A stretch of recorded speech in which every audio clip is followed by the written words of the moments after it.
When you do area between the curves, that is actually section 1. The formula, so to speak, for that is on page 413. And that is just really subtracting the two areas.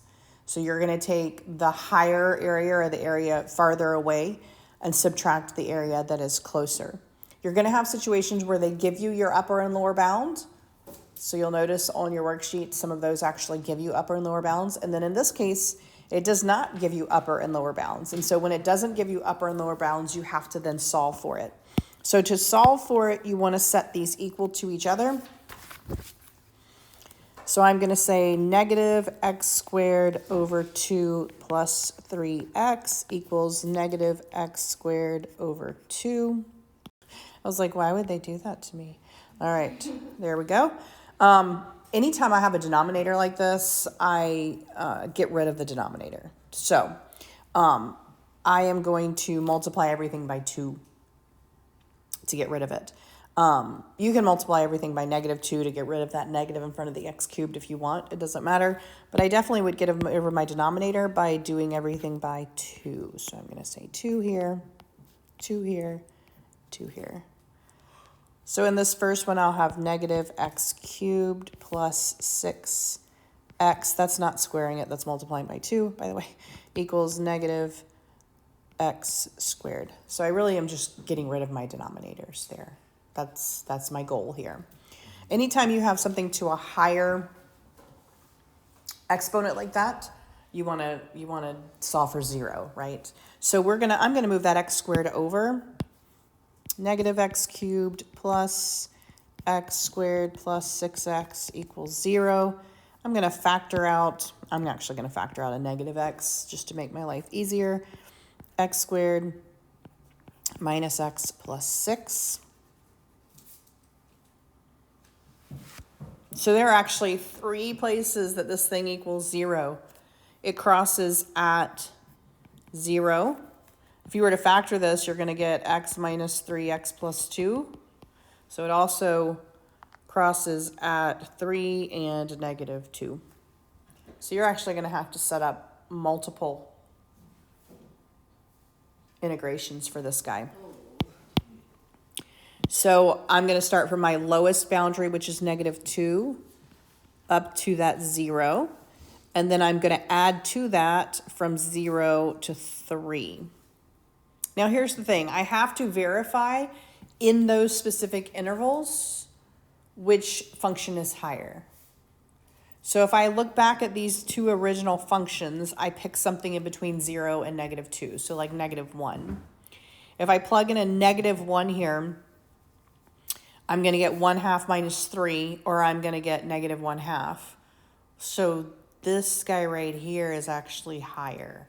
So he's going to start off this one, negative x squared over 2 minus that negative x cubed over 2 plus 3x dx. Right? And then from 0 to 3, I'm going to do the same thing. I'll just plug in like a 1. And I would get negative 1/2 plus 3. And then the other one would be negative 1/2. So then on this one, my negative x cubed over 2 plus 3x would go first, and my negative x squared over 2 would go second. That is a cubed.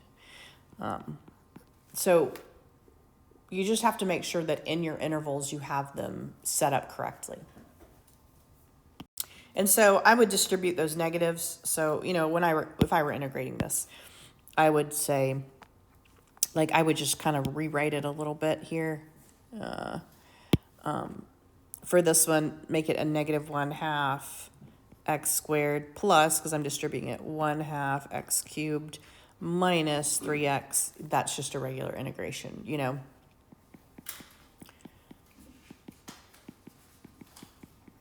And then add 1, divide, and then plug in your numbers. And I think they get a large fraction, but of course the decimal is fine if you want to just use your calculator to do that.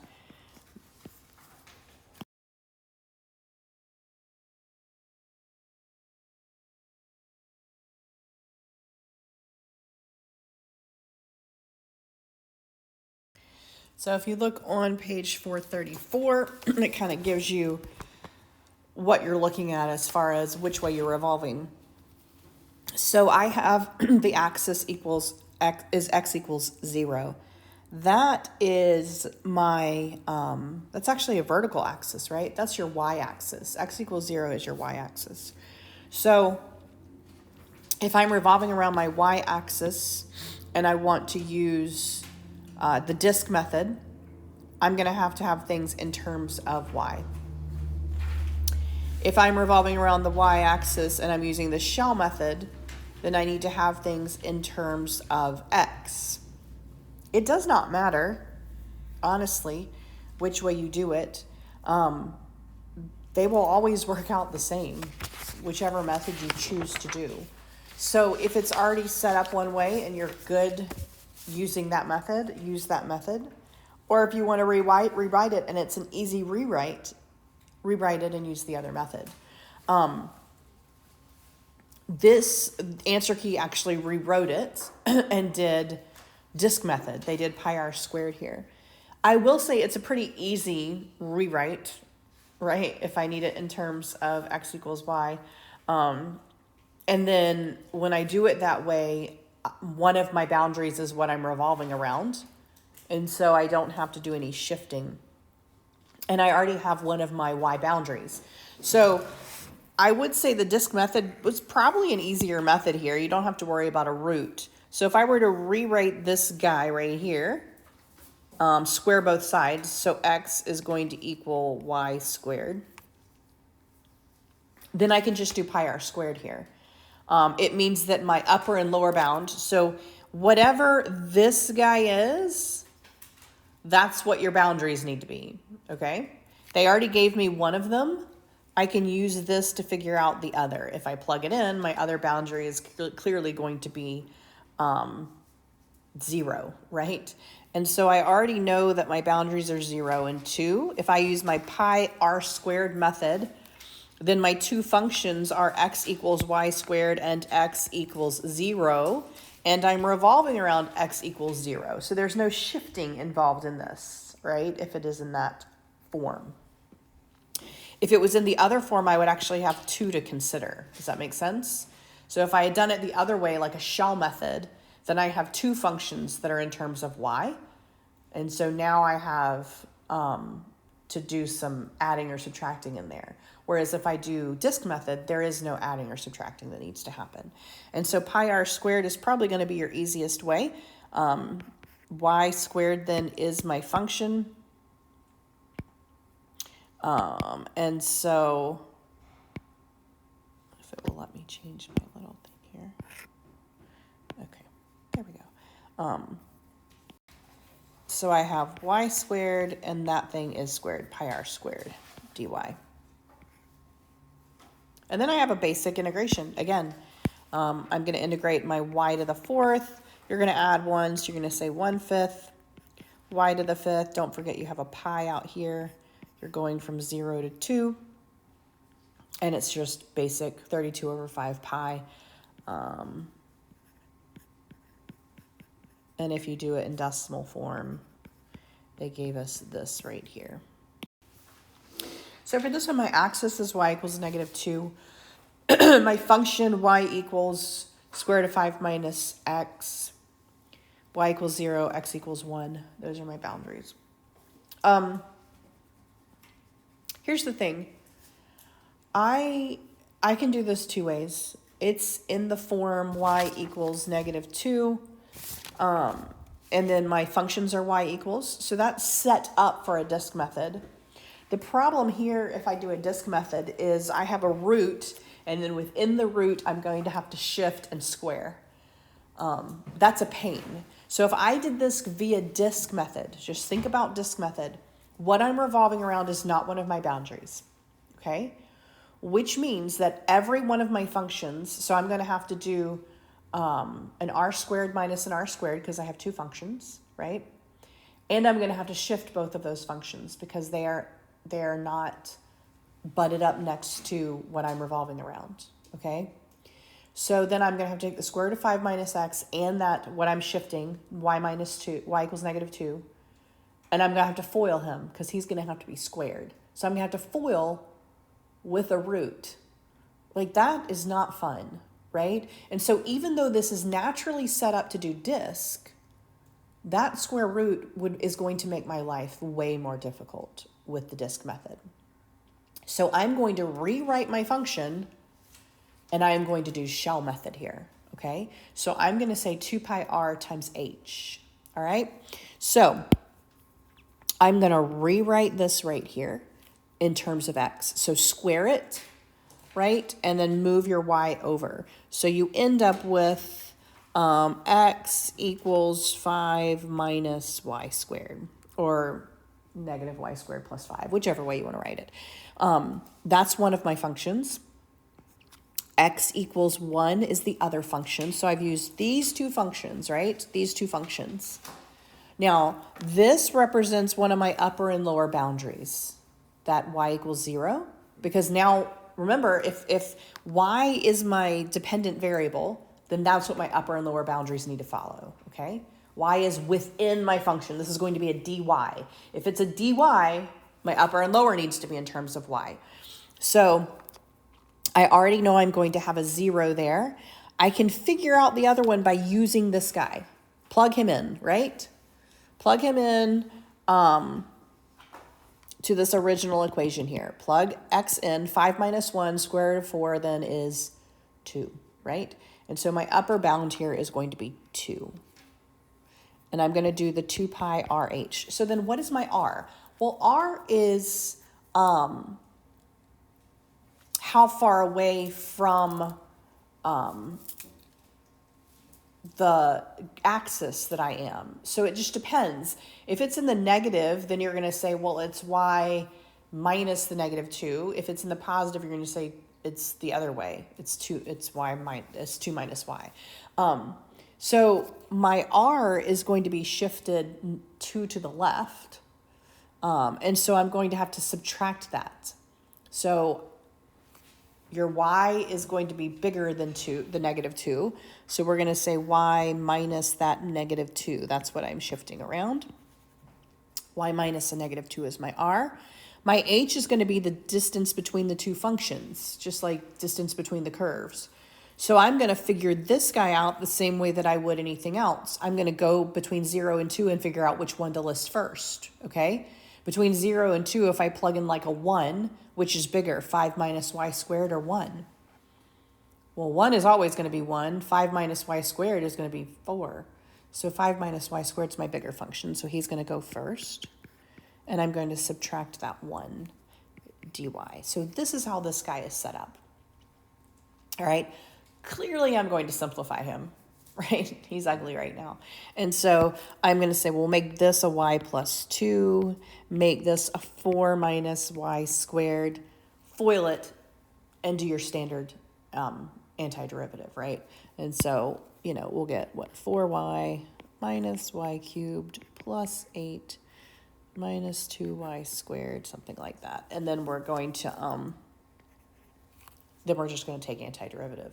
And we're going to go from 0 to 2. Don't forget you have a 2 pi that's being multiplied by all of that.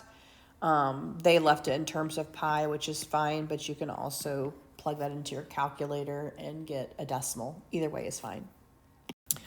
All right, so page 441 gives you your little areas, definition of the arc length here. Find the arc length of the curve on the indicated interval. And they give this f of x is 2 times the quantity x minus 1 to the 3/2 on the interval 1, 5. So remember our first step here is finding the derivative, because in this function, in this definition here, the function is the derivative, hence the little notation right here.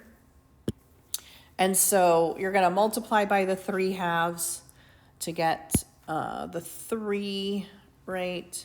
X minus 1. You're going to subtract 2/2, which gives you 1/2 there. And so that is your f derivative of x. And then you're just going to plug it in. So we have from 1 to 5, the square root of 1 plus this guy right here.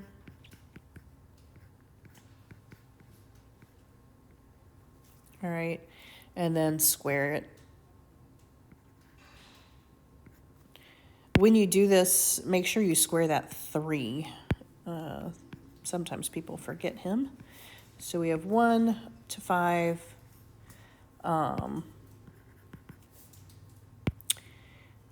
1 plus, and we're going to end up with 9. And then when you square something to the 1/2, you just get what's inside. You want to simplify this. So we are going to then distribute that 9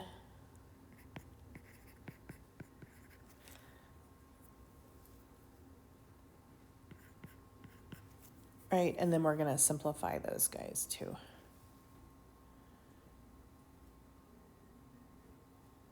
So we end up with 1 to 5. I'm going to write it as a 1/2, so that's going to be 9x minus 8, I guess, to the 1 dx, and that's to the 1/2. You can use substitution here. So like if your u is 9x minus 8, your du would just be 9. So you just need to multiply by 1/9 and then do add and divide. So if you remember u substitution, hopefully, we've done u substitution a couple times in our lives. If u is 9x minus 8, du is 9 dx, we need just du, or we just need this dx. So 1/9 du equals dx. So we can rewrite that 1/9 u to the 1/2 du and just take that antiderivative and plug it in. Will you use? So then you're going to say, well, it's going to be to the 3/2 times 2/3. So you get like 2 over what, 27, my u, which was 9x minus 8 to the 3/2. And you're going from 1 to 5 for that. So you need to integrate, add 1, divide by your nu, and then plug your u back in. After already finding Your antiderivative. So f of x is continuous. Then we're going to use this to find the surface area. So if we take that curve and then we rotate it around, that is going to give us what the surface area would be. They go ahead and give us our boundaries, 1 to 2. And then our function. Again, our first step here is to find the derivative of that function. And so we are going to find our derivative. The 4 drops off. We just get 6x, right? Then we're going to plug it in. We have 2 pi. We're going from 1 to 2. The square root of 1 plus, and then the derivative squared dx.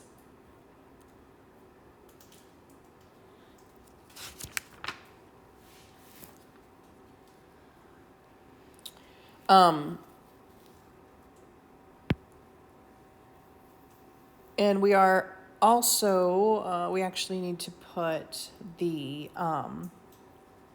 r out here, which I just completely left off. We need this guy right here.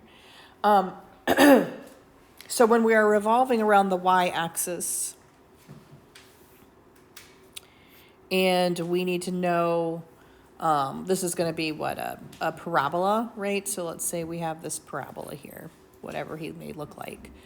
Revolving around the y-axis, we are talking about the distance away from the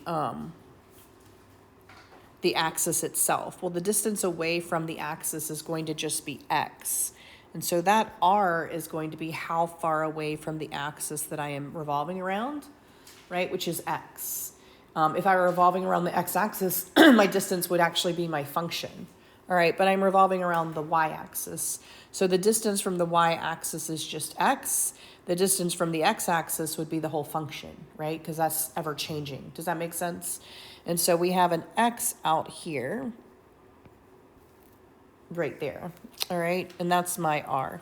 So when I do this one, I'm actually going to rewrite. I'm going to leave that X there.